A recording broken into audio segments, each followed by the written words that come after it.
And we're now live. Blessings and greetings. Greeting and blessing, but souls. We're live because we're intending to stay alive in Torah Chaim, instructions of life, Torah Chesed, Torah kindness, Torah Rachim, Torah mercies. You're now tuned into S.O.U.L class, S.O.U.L class number 855. And we have divested ourselves from Blog Talk Radio, so we're doing live on Facebook and we're live streaming on YouTube. So hopefully this will be a productive way, an efficient way, till we find a proper means of communicating through podcasts. My name is Don Zusio Goodman, and I am your humble international local cyberspace Torah Askan,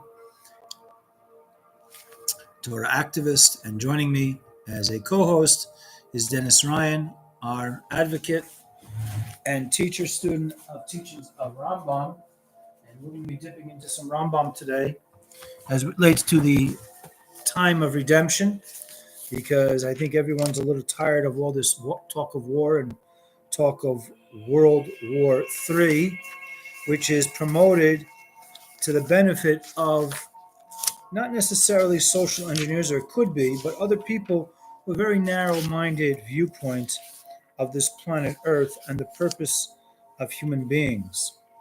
Now, with that being said, we're going to bring in Dennis. Dennis, good morning.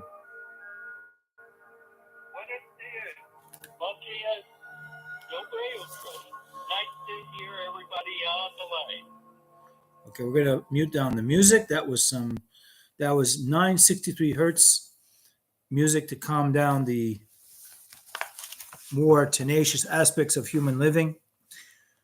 And we're going to change the format again. We're going to be, again, a little bit more eclectic, since we're not going through the normal format of Blog Talk Radio. It was a very productive period. We started at the end of July of 2010. Dennis was, I believe, on the first broadcast. We went up until about a month ago, when all of a sudden there was problems from the technical side, and they're going out of business in January 2025. But and they acknowledged that not everything was captured in terms of listens. We had about 853 broadcasts and over 125,000 listeners over this 14-year period. But again, it could have been more as well. So with that being said, we'd like to start with our normal introduction into the program, going to Worldometer, which is a kinetic counting of various statistics concerning the human family experience. You notice I'm not saying, or called Mishpachat Adamah, all the families of the earth. You notice I'm not saying the human race. According to Torah, there is no such thing as race in Hebrew aside from running. And so I'm not into this paradigm. Those social engineers would promote it, and it's accepted even by people who don't embrace these social paradigms. First world, second world, third world. It's really one world. But in this one world right now, we have 8 billion, almost 200 million human beings. And we see the constancy of the Creator's prolific blessings on the entire human family experience. Whereas right now, I'm looking at almost 119,152,000 plus spanking new baby boys and girls have been born into this world. And to our pain, 56,145,000 have left this world to go to the next level of life. There has been a net population growth this year of over $63 million. Dennis, for those naysayers saying there are too many people on the earth, I don't think we've ever had a ratio less of 2 to 1 of people entering this world in relation to people who are leaving this world. Your take on these matters? Well, we are blessed, Don. We are blessed because we continue to have growth on the planet. That people said years ago, there'd never be enough food for everybody. We have food for everybody, but it still has a problem. We still have a problem in delivering it to different peoples. But we can live off the land and we can survive. We can survive because our ancestors survived. And we continue the process. So we are blessed. Thank you, Dennis. Now, going further, that according to Worldometer, which is a kinetic compiler of various interesting statistics concerning what's going on planet Earth. Today, over $8 billion will be spent on public healthcare expenditure. Over $5 billion will be spent on public education, and over $2.2 billion will be spent on public military expenditure. We're getting to the point, it's basically almost a 6-to-1 ratio. Investment in healthcare and education is in relation to public military expenditure, which is a pretty nice ratio. Hopefully, eventually, this ratio will be, whatever it may be, in public healthcare and public educational expenditures, and the public military expenditure will be reduced to zero, because we are waiting with pining ears and longing souls for the conversion of military weapons into pruning hooks and other farm-like tools. As well, we want to mention that, to our great chagrin, that's as of right now, there are 883 million undernourished people in the world. And what's a sad statistic, as well as there's 883 million undernourished people in the world, there's over 1.770 million overweight people in the world, and over 875 million obese people in the world, and over 14,000 people have died of hunger-related maladies. With that being said, there have been so far 459,000 seasonal flu deaths. Unfortunately, deaths of children under 5 this year has gone over 6,800,000. There have been 40 million abortions this year, blessed souls. And interesting enough, with all the efforts to try to get people to stop smoking, over 7 billion cigarettes have been smoked today. I don't know how they compile that statistic, but I guess it's an estimation. And unfortunately, to our great pain, over $359 billion is spent on illegal drugs. The Dennis, your take on the statistics, and there's some good and there's some bad and there's some evil and there's somewhere in between, but what's going on with the human family condition? Your comment on these matters. Well, in spite of all the bad things, there is some good. And people are basically good people. But there's some people that just don't want to conform to what we call normality. Normality is when you just eat enough so that you're satisfied. Some people want to overeat. Other people want to damage their body. Your loved ones is meant to take in a lot of smoke. What's wrong with the air? The air we breathe. We all share the same air. Can't we share other things? There's nothing wrong with sharing. You shouldn't feel guilty that you're sharing.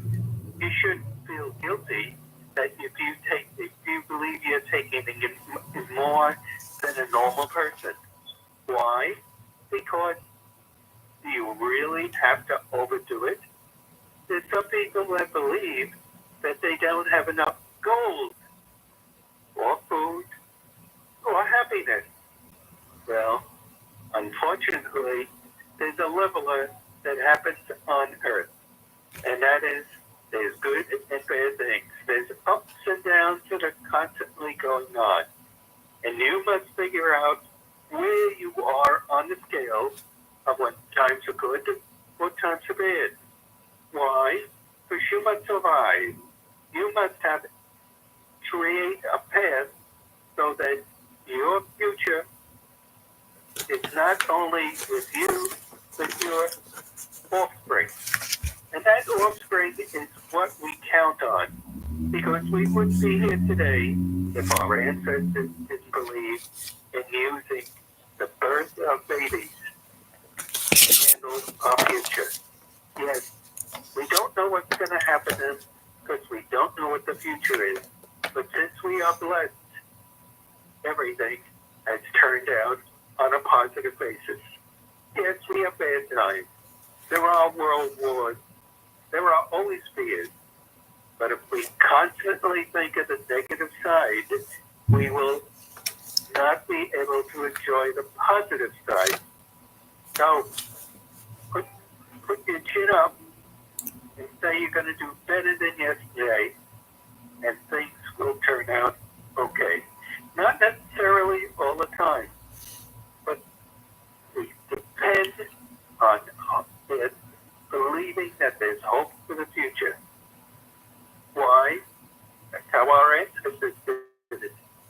continuing as a tribe, human tribe, to look towards the future. So think not of bad things, think of positive things, and in the long run, you will survive with God's help and your mind. I mean, Thank you, Dennis. I'd like to turn to something which relates to the population of the human family experience, Kol Mishpachat Adamah, all the families of the earth, relating to one of the pillars of any society, culture, faith, economic status, is that a strong family breeds, or there's an outcome from a strong family scenario, that there is a strengthening of the greater whole. So, in the particular, for each family, there is a decision on each person, whether man or woman, who am I to marry? So I'd like to share with you some insights from a Torah perspective from Lubavitcher Rebbe in a letter that he wrote. I'm basically just taking some bits and pieces of it because some of it is more culturally sensitive, some is more universal. And I want to share the universal aspects of this letter about listening to the voice of the heart. So I mentioned when it comes to the matter of dating, in theory, the mind should lead and the heart should follow. But when it comes to practical application, as also as we are relating to this idea of two people who are separated from above, because we have a tradition in Israel that the man and woman are basically of the same soul, the same dense matter up above in the heavenly abode, the man representing the masculine matter and the woman representing the feminine matter. And sometimes their roles can switch. I'm not talking about transgenderism, but in terms of how we understand on a deeper level the idea of what is masculine, what is feminine, and neither one is superior to the others. One can see virtues in one side and then virtues on the other. One can see lackings on one side and lackings on the other. But here the Rebbe chimes in as follows. With regard to your particular problem that you write in your letter, however, let me state that it's true that according to the ideal of the Torah, that the mind should rule the heart. And that's from the Zohar, volume 3, page 224a. And when the mind desires something in accordance with the Torah, which are these are called divine teachings, or scripture, you might want to call it, whichever way you want to dice and slice it, the heart should follow without question. This is also true also of a matter of two people dating, where the ideal woman is described as, quote unquote, grace is deceitful and beauty is vain, but a woman that fears God, she shall be praised. That's in Proverbs 31, verse 30. The same is true, of course, of a man. But unfortunately, in our present day world, it is not always a case where the heart follows the mind, but the heart often has an opinion of its own, not consistent with the above quotation. Therefore, when it comes to a particular case of two particular human beings, man and woman, it is necessary to decide whether it is a suitable gathering together of male and female among two particular persons. And then it becomes necessary to take into consideration the two concerned parties as they are and not as they should be. Meaning we have to focus where they are. They both should share what their goals are with each other. I'm speaking now, I'm injecting this. And from there, they can move on. And it should be understood that neither the male or the female, the young man or the young woman, or the middle-aged man, middle-aged woman, because middle-aged people are still allowed to get married, and even people beyond middle age, it's happened, that the practical necessity to advise one in a particular situation where the party has not attained the ideal stage is also to listen to the voice of the heart. Dennis, the idea of the mind ruling over the heart, and yet still in practical application, what is the voice of the heart communicating, whether it's the proper match? I know I'm married over 34 years, thank God. I know you're married 40, if not 50 years. As a fellow seasoned veteran in the field of marriage and raising family and grandchildren, you want to maybe comment on this idea the mind should rule over the heart, but the person also has to listen to the voice of the heart in terms of selecting one's mate, which can have generational, intergenerational implications going forward.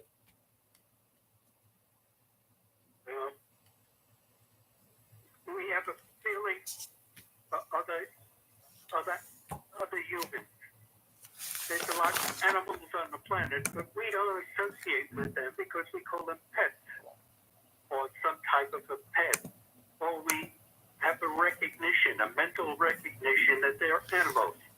What we do, though, we have a separate thing called feelings. And those feelings are towards other humans. We were not designed to be alone. That's why we have two ears, one mouth. We can hear other people, and we can speak to or communicate. So our brain tells us that we have an association with other humans. It's always been there.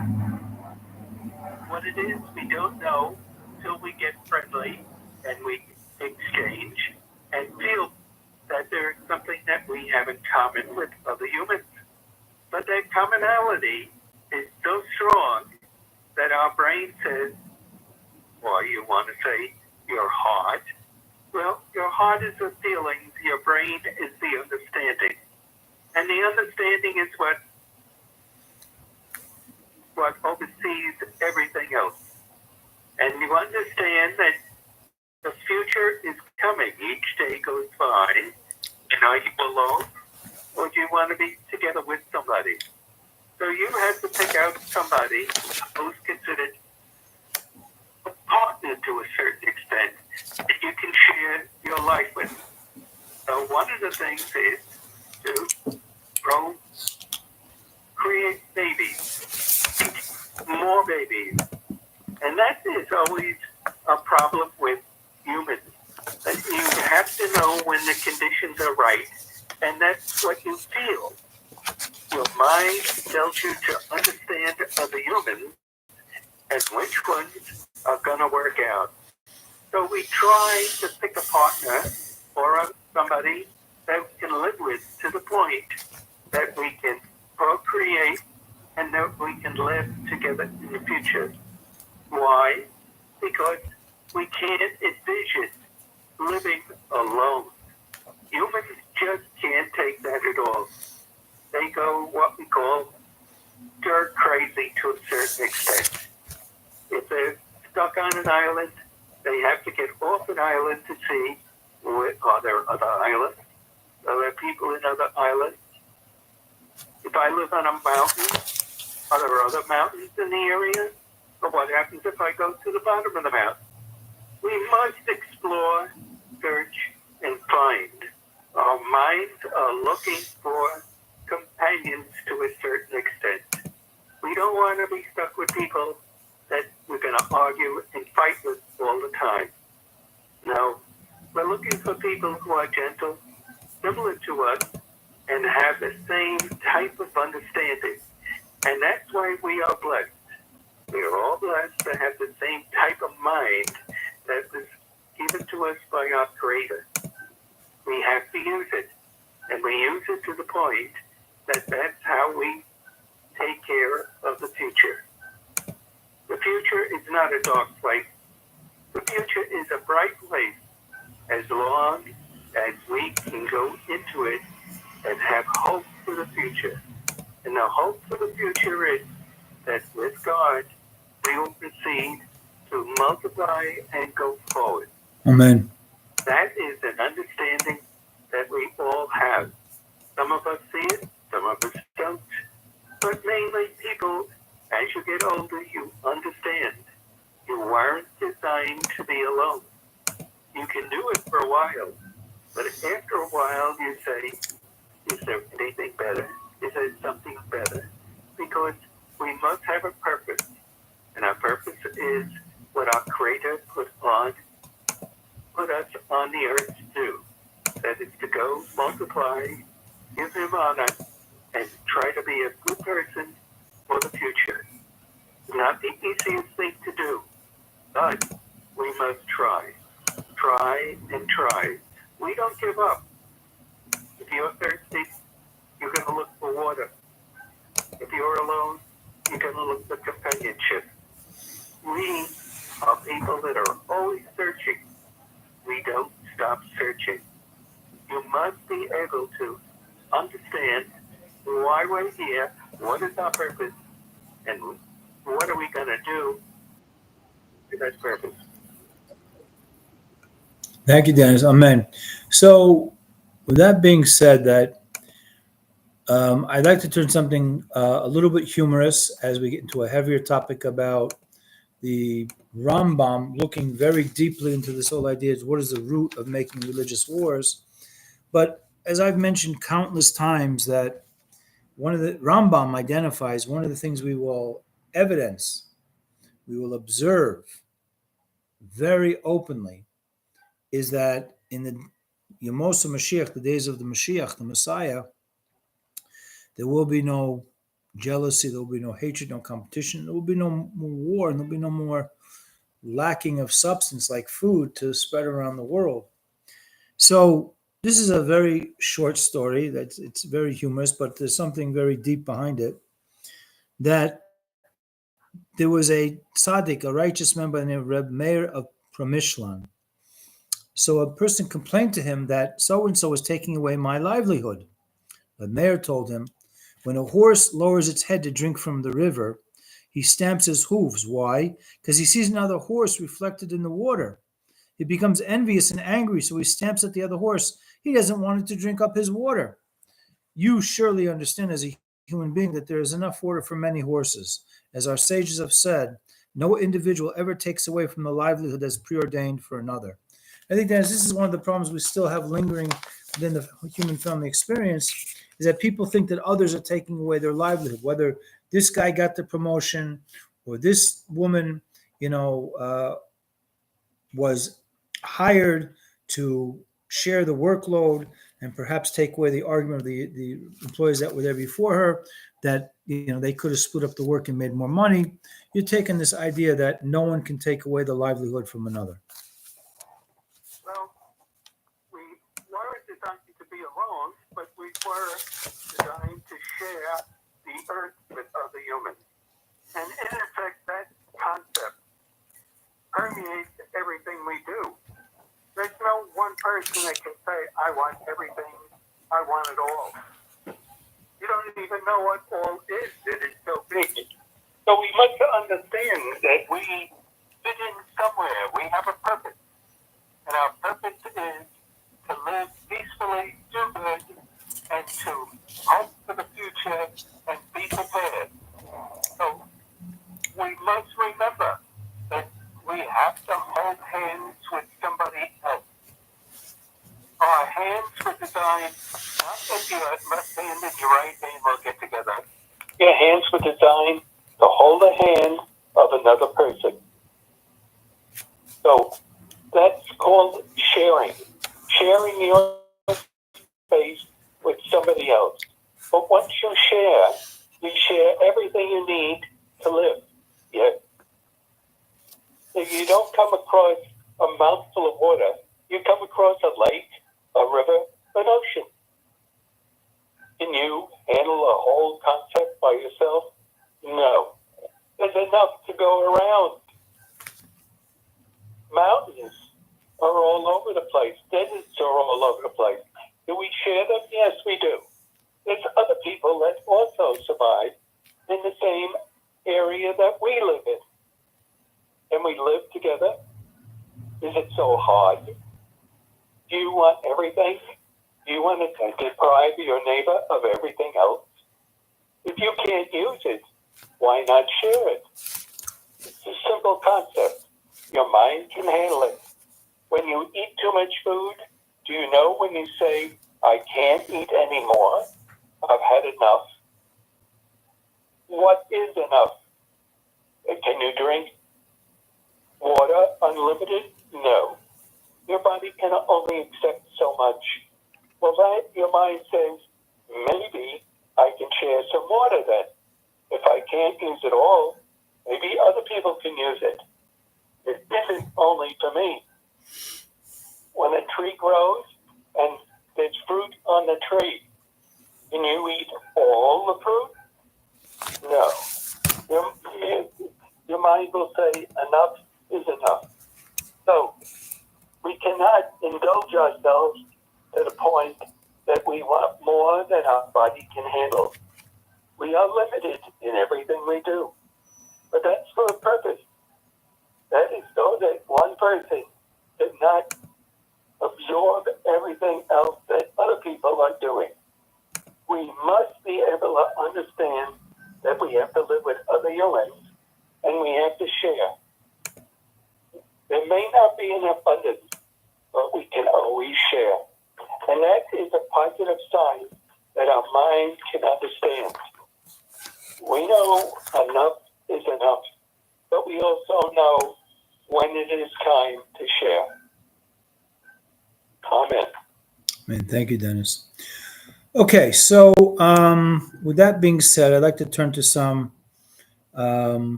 teachings from Rambam now, which I'm sure you can appreciate, Dennis, and hopefully our expanding international audience will as well. Because again, enough is enough. Enough fighting, enough killing, enough bloodshed on the ground on all sides. And first, I'd like to make a general statement. Then, when people recognize the goodness that they are being awarded, they won't no longer be envious of others and feel no need to fight for that which they think is justly theirs. So in Rambam's Guide to the Perplexed, Rambam teaches that will be no more war because people's eyes will be opened to see that the pursuits leading to war were in fact foolish. Now we say eyes will be open. We're not talking about physical eyes because my eyes are open. I trust that Dennis' eyes are open. I mean, we might close them for the moment. We're talking about the eye of the intellect, meaning to see and perceive using this gray matter that's within our head to understand intellectually that everything is there for all human beings. And the Rambam writes the following: the great evils that people cause each other for the sake of certain interests, desires, opinions, or religious principles stem from, and Rambam is very blunt about this, foolishness, the lack of wisdom. Like a blind person who, due to their lack of vision, will constantly stumble and hurt themselves and others with no one guiding them in their path, so too there are various groups of people who each one, according to their own level of foolishness, cause great harm to themselves and others. If these people who are foolish would begin to acquire wisdom, which is in relation to the human soul is like the power of eyesight to the eye, they would not cause any injury to themselves or to others. For the knowledge of truth removes hatred and animosity and abolishes mutual injuries. The prophet promised that this will be in the future state, as the verse states, and the wolf shall dwell with the lamb, and the leopard will lie down with the young goat, and the cow and the bear will graze together. A baby will play over an old snake's burrow. This is in Yeshayahu, Isaiah chapter 11, verses 6 through 8. Now, Rambam, in another place in the Laws of Kings, particularly the kings of Israel, mentions that this verse should be understood allegorically. And the wolf shall dwell with the lamb, and the leopard will lie down with the young goat. It's a parable and a riddle. The meaning of the matter is that Israel will dwell securely together with the wicked of the world, who are likened to wolves and leopards. But again, too, there has to be a reckoning within even our people, the Jewish people, that there are some people who have not lived very good lives and have been traitorous, unfortunately, to their roles as stewards of the earth. So, with that being said, the prophet continues, before I turn to Dennis, to explain that the reason for this change is that hatred, quarrels, and desire for domination will cease, because people will then know the truth of God. And in a footnote here, and outsourcing from more Nevuchim, the Rambam teaches us, for the pursuit of pleasure for its own sake, as is the manner of fools, increases envy, hatred, and fighting in order to take hold of what another possesses. This is all because a fool makes the experience of pleasure a goal in itself. As it states further in prophecy, that they shall neither harm nor destroy in my holy mountain, for the earth shall be full of divine knowledge as water covers the seabed. And that's chapter 11, verse 9 in the prophet Isaiah, but in more Nevuchim, the Guide to the Perplexed, volume 3, chapter 11. So concluding, in other words, hatred and fighting are due to the pursuits of goals and interests such as lust or fame, which lead to friction between people. These interests stem from a foolish and self-centered perception of reality. And even when people hurt each other for quote unquote the sake of God, their motive is really their ego and feelings and hate and animosity. Ouch, the Rambam's calling it like what's really going down both souls. Again, let's remember this. When people hurt each other for the sake of God, their motive is really their ego and feelings of hate and animosity. According to our tradition, when the Messiah, the Mashiach comes, people will not pursue these objectives and desires that cause strife and hate. Our entire pursuit will be to understand the Almighty. In addition, people will perceive the truth of God and realize that all the quote-unquote religious wars not stem from God at all, for no feelings of animosity and friction can come from God. Thus, they will not harm one another. That is to educate or re-educate the human family experience that religious wars had nothing to do with religion, but more with ego and hatred and jealousy. That's a tall order, but any suggestions, any thoughts on these matters, how we can start to spread this word? The religious wars are about serving the ego and one's lustful pride in other matters and being envious of other people. Well, one concept is that we have to have space between humans. And a famous person came out and said one time that that's why we have fences. We have fences to separate us from other humans. But we can talk over the fences, we can see over the fences, but we know there's a demarcation of what is mine and what is yours. And we don't want to get in the way of that separation. Why? Because we have to live our lives. And we live our lives with our own mind. We can share what we want to share, but we have to have space that we will not become envious of anybody else because we have our own space. So we cannot, as a human race, come all together so that we're bumping into each other. That's going to cause friction, like you said, but it also causes other problems. And people get very angry and nasty, and that breaks out arguments. So, is there enough space, enough air that we can all breathe and say that we're living and we're surviving? Can we live together? Yes, we can if we want to. So our mind says, can you understand that we all have limitations and we have to live within those limitations? Why in big buildings we have an apartment? We separate everybody. Why? Because living together is going to cause additional problems that we don't really need. We can say hello. We can say good morning. We can shake people's hands. But how close can you get to another human before they say, you're taking my space? Or, you're using my space? We can all live together if we can understand that we have to share to a certain extent. We don't need to create arguments, fights, and wars. What is the purpose of that? The purpose of a war is killing. That means the ending of life.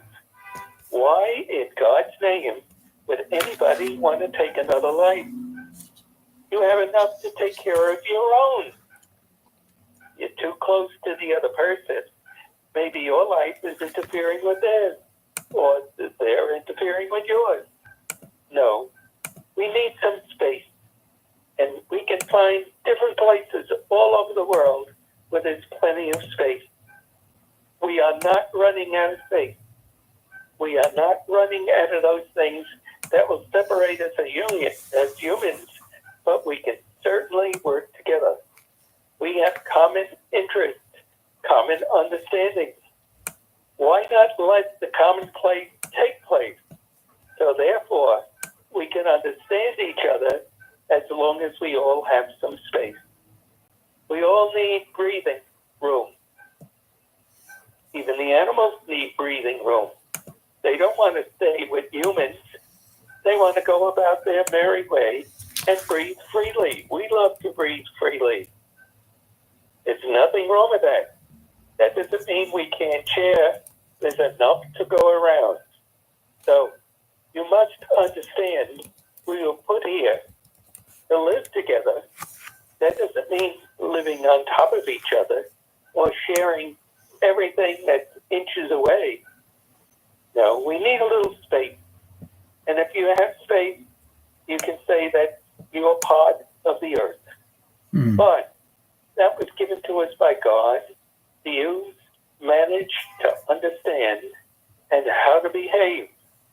So therefore, it's our responsibility to use the space that we're saying is our space to live.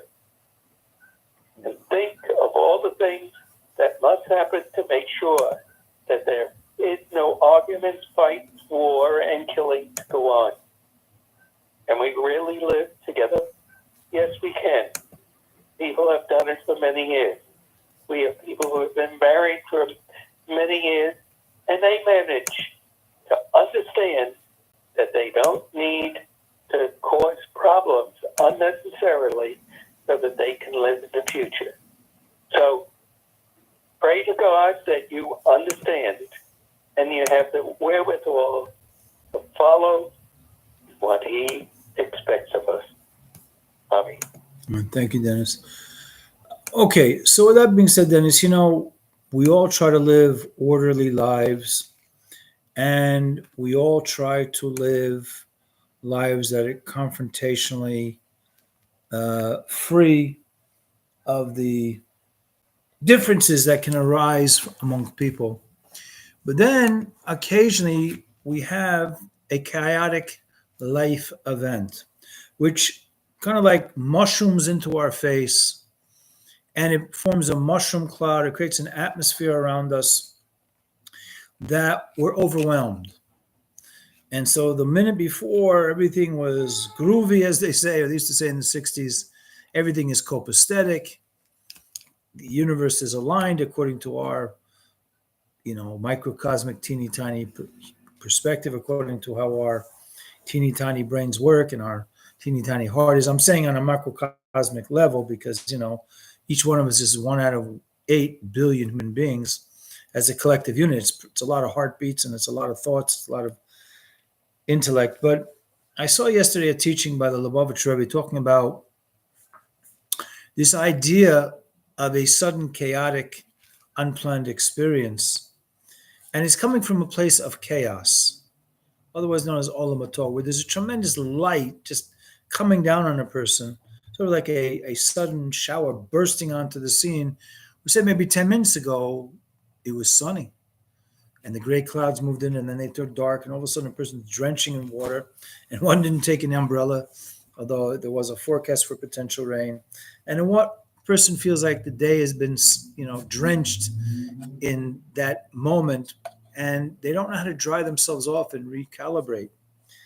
And I just want to share that this idea that we have had many, many righteous people who walked the face of this earth who became masters of how to deal with these chaotic, spontaneous moments that would normally ruin the rest of the day. And sometimes the effect of that chaotic experience, and using psychological terms, it could be a traumatic experience, which is long-ranging in its effect on a person.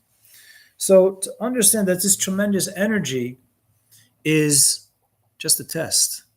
But Dennis, you're probably old enough to remember. I certainly remember as a young child or a teenager, adolescent, going into the early 70s, into the late 70s. I don't know if they still have it. Because, today you have 500 channels on cable. But I remember when there was like maybe 12 or 13, 15 channels. And at the end of the broadcasting day for, say, like CBS or ABC, NBC, what you have in New York City, I lived growing up in New Jersey. They would put on the National Emergency Alert System, and you would hear this cadence of beep beep. It was a little bit scary, and then the television would shut down, or the channel would shut down, and you went to sleep. I mean, for those nights that we stayed up late, maybe we were at a pajama party, whatever it might have been. But the next day, the sun was shining, the birds were chirping. Beautiful day, get on the bike or go to school, go play gym that day, go do, So Dennis, we see that there are people, and Abraham was one of them, Avram was one of them, who knew how to see through the chaotic random experience that seems to block all forms of divine revelation. I mean, where I pray on a daily basis, despite the fact there's the wear and tear of everyday thinking and getting ready for work, there's certain portion time, and even if it's not the whole time, I can focus directly on my prayers like I want to. Those are very strong moments of intensity that fortifies me and my microcosmic life experience to get through those chaotic moments. So what can we do, Dennis, to share with other people? It is only a test, those moments of intense chaos. And if we can overcome ourselves and let our mind rule our heart, and again, simultaneously and paradoxically, but it's not a contradiction really, to listen to the voice of the heart, this is only a test. Your take on these matters? We must understand that all humans were not made from a cookie cutter. We don't think the same, every one of us. There are differences, but those differences must be understood. Those differences are not life and death differences. Some people are left-handed, some people are right-handed. Does that mean that you can't mix? You can't shake hands because the other person is left-handed or right-handed? If we can't overcome our differences, what do we have? We have different thinking. Our brains are independent of each other, even though they are physically the same. But how you use them creates the differences. Are you going to allow differences to overcome your thinking when you can understand what is the difference? There are some people have different colors of skin. Fine. The sun can create it, can change that too. Is it temporary? Is it permanent? Are there differences that really have meaning? Some people can love God, some people don't.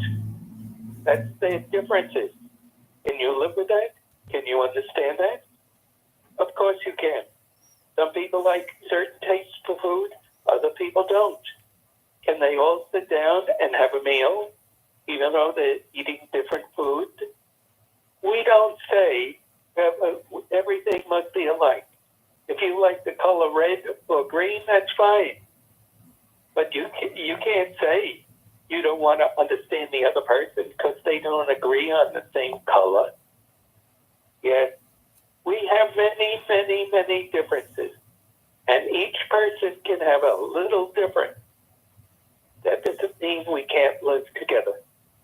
We were designed to be together. We all belong to the same race. That doesn't mean we don't have differences. But certainly, we don't let our differences get out of hand. If we can understand it, we have a placement for it. If we have a placement for it, we can live with it.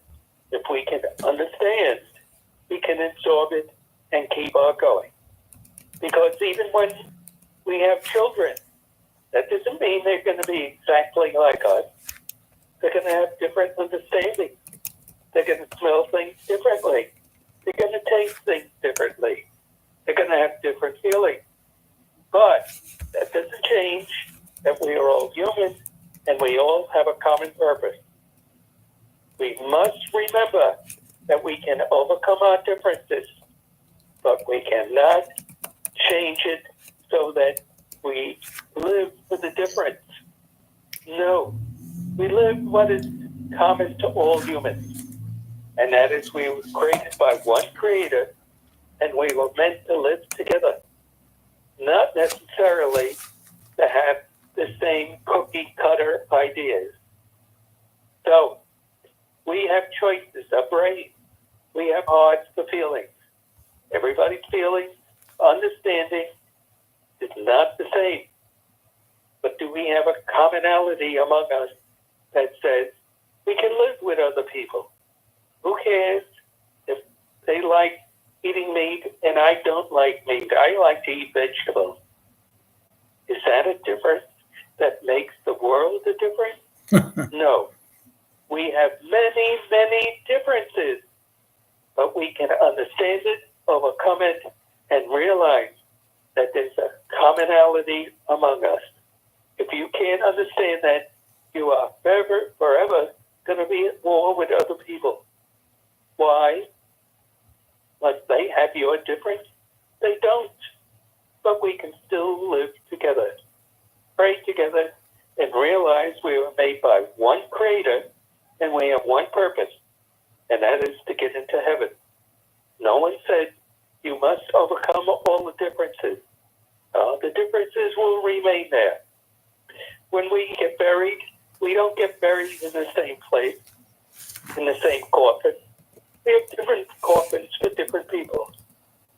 Yeah, we have different names, we have different social security numbers. But that doesn't take away our commonality as humans. So we must remember why we are here and not to keep emphasizing the differences. Thank you, Dennis. Going further, that I'm recalling that I once saw a video, an interview with Paul McCartney talking about the inspiration for his classic song, one of the, I don't want to say it's the best, greatest Beatles song, but certainly something that captured the human imagination, in the 60s, Let It Be. And he talked about what inspired him to compose such a powerful message, which has so many double entendres within it, but ultimately is accepting on a subconscious level. And he even kind of like smiled and said, well, people can turn it into a religious song. That's up to them. But it was basically that his mother, who passed away at a very early stage in his life, I think he was in his early teens, if not younger, and she came to him in a dream at a very tumultuous point in the Beatles' career before they broke up. And she came to him in a dream saying, everything's going to be all right. And he talked about how his mother was a faithful Catholic. And he said what was enjoyable about it is that, I couldn't see her say like I see as a human being, but I saw this in the dream in my mind, and I was actually interacting with my mother. Henceforth came the powerful music and lyrics of Let It Be, where I think, as he mentioned, his mother said in the dream, everything's going to be all right. So I thought that was very, very interesting. And, people have to learn, also the great reggae artist Bob Marley once said, my home is in my head. Where I live in my home is in my mind. And again, this goes back to Dennis's idea of mind ruling over the heart, but the mind has to rule over the mind, because our mind can be persuaded into so many different types of scenarios which undermine the human experience and make us, unfortunately, more receptive, so to speak, vessels, unfortunately, to become vessels of reception of different types of chaotic events in our lives, forms of tragedy or trauma. So I just want to comment on that.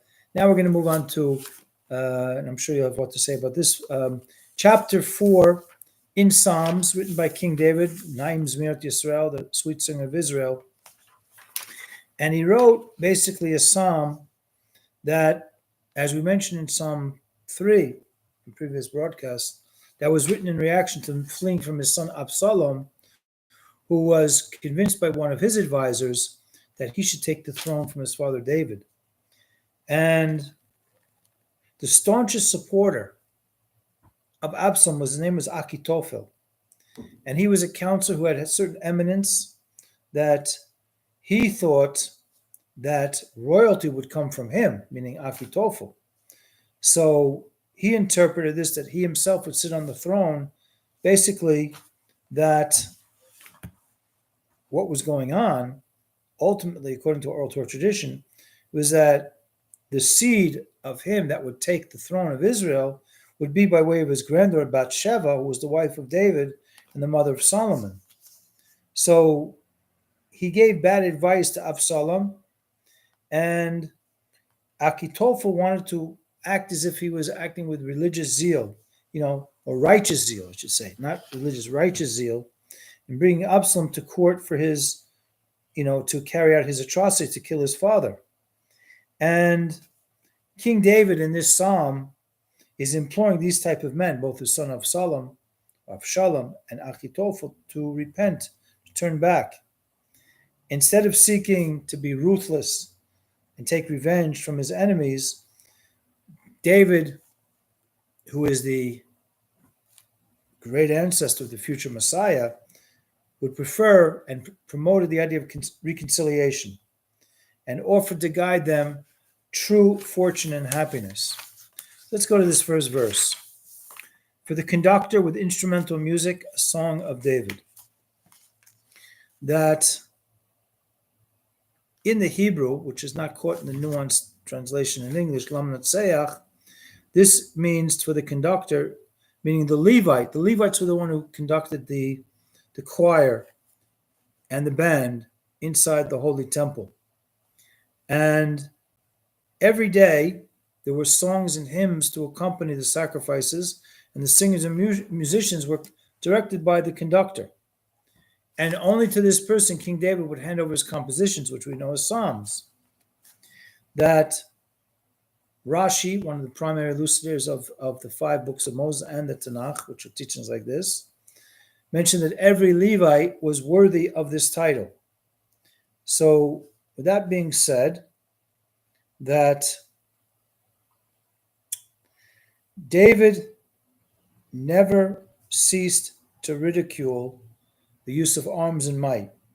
He saw victory only in repentance and praise of God. Conquer yourselves and you shall conquer your enemies. Therefore, when David gave this psalm of self-conquest, which is, sometimes it's called jihad or Mein Kampf in other cultures, although they unfortunately distort it into acts of terrorism leading to bloody world wars, he was sure that military victory was his, because again, the inner battle, the conquering of the flesh by the soul, is the ultimate victory. And talking about instrumental music is mentioned in this first psalm, that there were a variety of special instruments inside the temple, and that each one had certain subtleties and intricacies, and that Radak wants to mention that it should be no coincidence from our perception that psalms are connected to music, because musicology, the study of music, is an essential wisdom, for melodies have the power to arouse the soul as nothing else can, as we see an example of Let It Be, it aroused so many human souls. Your take on these matters, Dennis? Well, let's get back to differences again. But then again, we have a saying that holds a lot of weight, and that is, are you true to yourself? Do you understand as to what you are, what you're doing? Do you lie to yourself? And you tell a lie to yourself. Would you accept it as a lie or realize that it is a lie? So you must be true to yourself. You can't lie to yourself. Your understanding will say there's something wrong. But can we be true to God at the same time? Can we overlook our differences so that we can be true to ourselves and true to God? We must remember that we have a purpose here. We can never lose sight of that purpose, because every day of our lives we are living the reason as to why we're here on the earth. So we must learn to understand ourselves, be true to ourselves, and be true to our Creator who created us all. Yes, we have differences, but since when are those differences are more important than the truth? So be wary of those things that other people will say that this is important or that is important. What is important is that you understand yourself and you understand your God. So we won't find peace till we find peace of mind, so that we're unified in our purposes. Our differences are not going to interfere with our purpose. So therefore, knuckle under, be true to yourself, Be true to your Creator. What more can we ask for? Amen. Thank you, Dennis. Ending off today's presentation is from the book of Proverbs, which I've mentioned on many occasions, and I hope to keep on mentioning it because we're not the only place to go to learn more about Proverbs. We have all different types of commentators on YouTube, all types of books in the Hebrew, in the Yiddish, in English, German, Russian, whatever language is what to say. And Lubavitch Rebbe had advised former Mayor Lindsay of blessed memory to teach this in a Christian Sunday school going back to the late 1960s.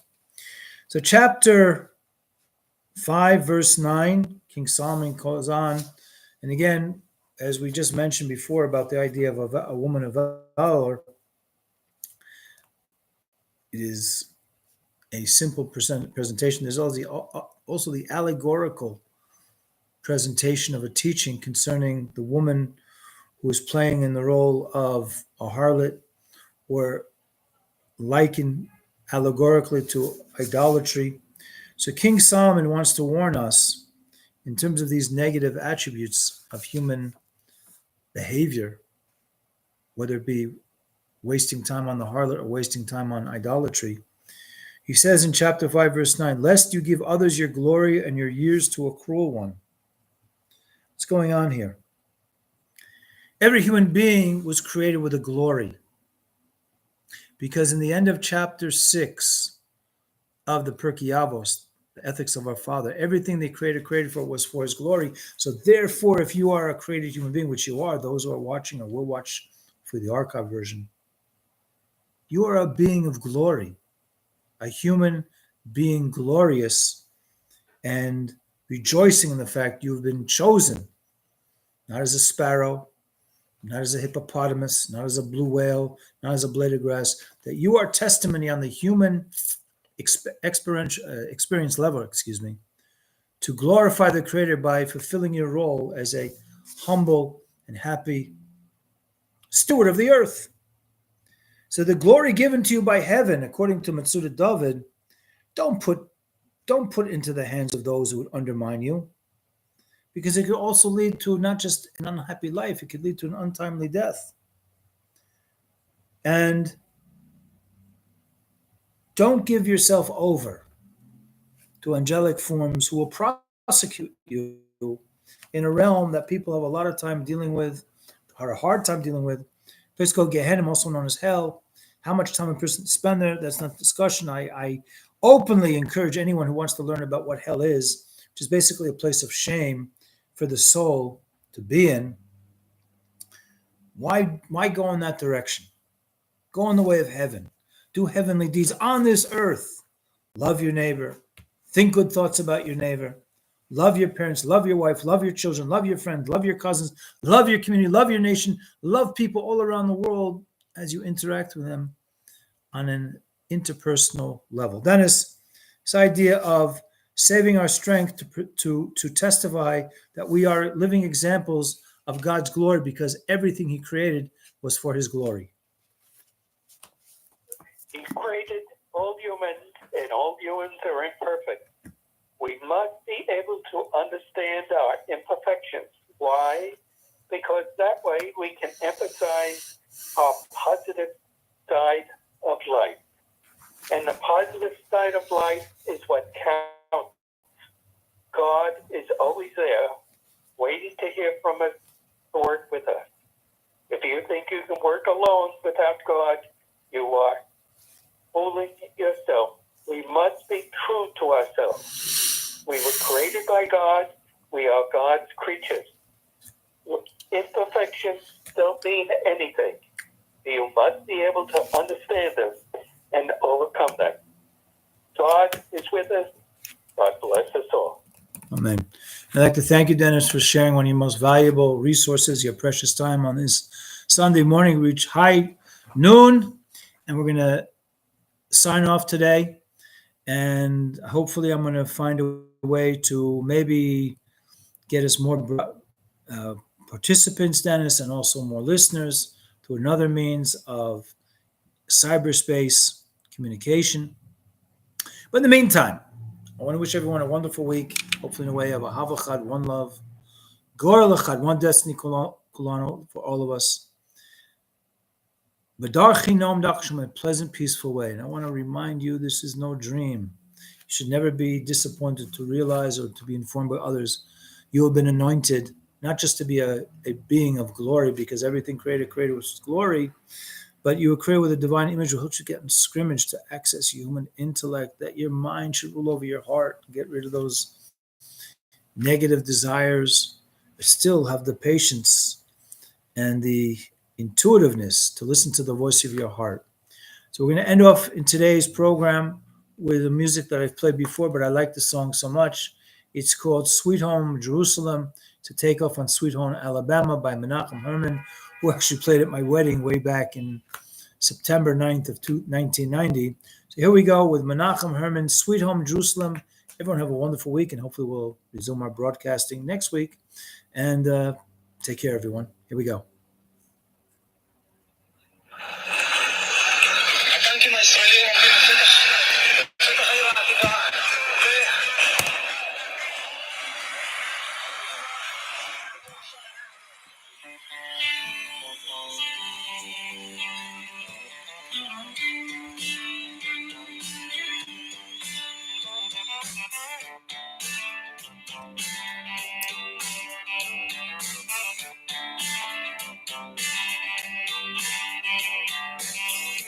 Eagle's wings keep flying. Carry on to see the king. Sing songs about my city. Jerusalem, you're in my dreams, and I'm gonna sing. Yeah.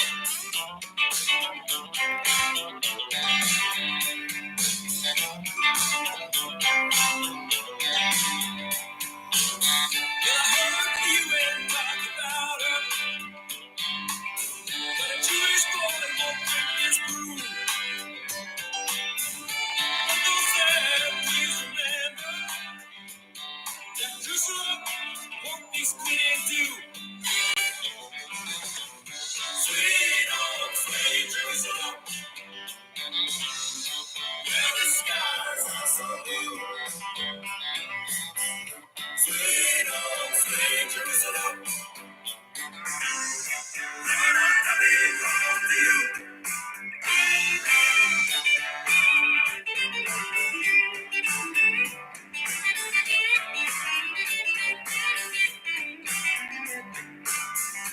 We're all waiting for Mashiach.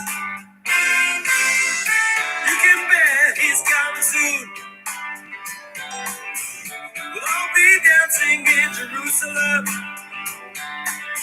and we'll all be singing the same tune. Now that's the truth. Sweet home, sweet Jerusalem, where the skies are so blue. Sweet home, sweet Jerusalem,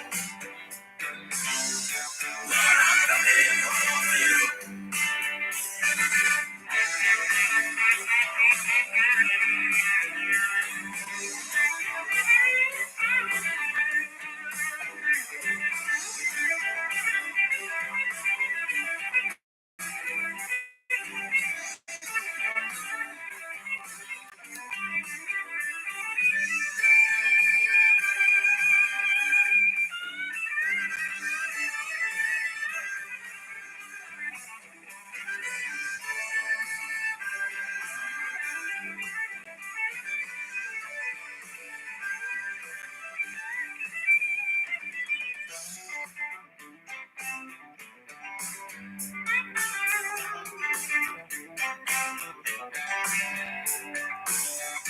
Wise men of our holy city,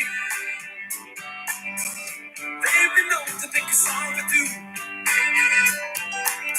They help my soul when I'm hurting. They give me joy when I'm feeling blue. Now how about you? Sweet home, sweet Jerusalem,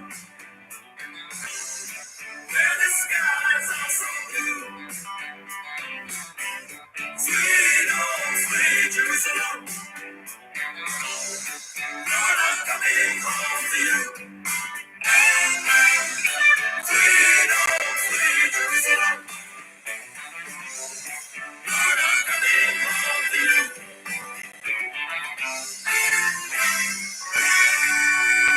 That's all she wrote, folks. Take care.